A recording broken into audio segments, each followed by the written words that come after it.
कि हौसले के तरकश में कोशिश का वो तीर जिंदा रखना। हार जाओ चाहे जिंदगी में सब कुछ, मगर फिर से जीतने की उम्मीद जिंदा रखना। आप सभी को राजेश कुमार का नमस्कार। साथियों, आज का सुविचार हमें भेजा है तरावड़ी करनाल हरियाणा से डॉक्टर रजनी हंस जी ने। डॉक्टर रजनी हंस जी, आज का सुविचार हमें भेजने के लिए आपका बहुत बहुत धन्यवाद। आपका दिन मंगलमय हो और ईश्वर आपकी सभी मनोकामनाएं पूर्ण करे।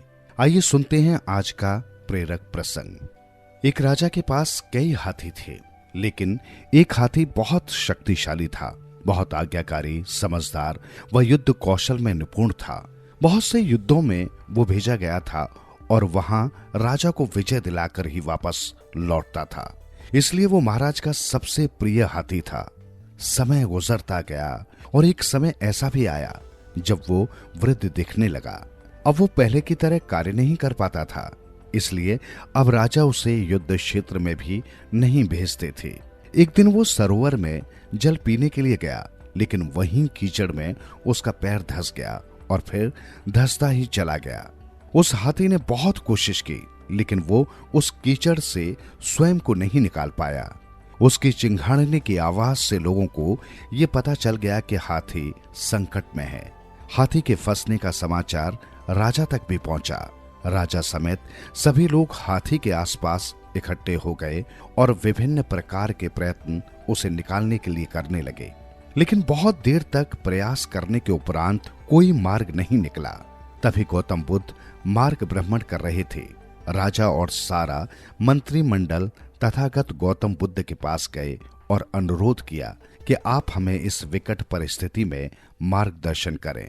गौतम बुद्ध ने सबसे पहले घटना स्थल का निरीक्षण किया और फिर राजा को सुझाव दिया कि सरोवर के चारों ओर युद्ध के नगाड़े बजाए जाएं।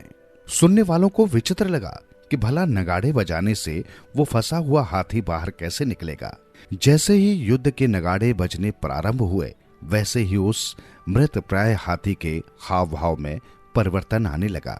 पहले तो वो धीरे धीरे करके खड़ा हुआ और फिर सबको हतप्रभ करते हुए स्वयं ही कीचड़ से बाहर निकल आया।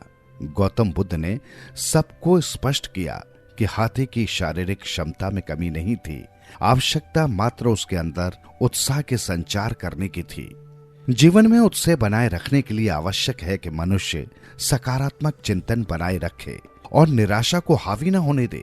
कभी कभी निरंतर मिलने वाली असफलताओं से व्यक्ति ये मान लेता है कि अब वो पहले की तरह कार्य नहीं कर सकता, लेकिन ये पूर्ण सच नहीं है। सकारात्मक सोच ही आदमी को आदमी बनाती है, उसे अपनी मंजिल तक ले जाती है। आप हमेशा सकारात्मक ऊर्जा से परिपूर्ण, स्वस्थ एवं प्रसन्न रहें।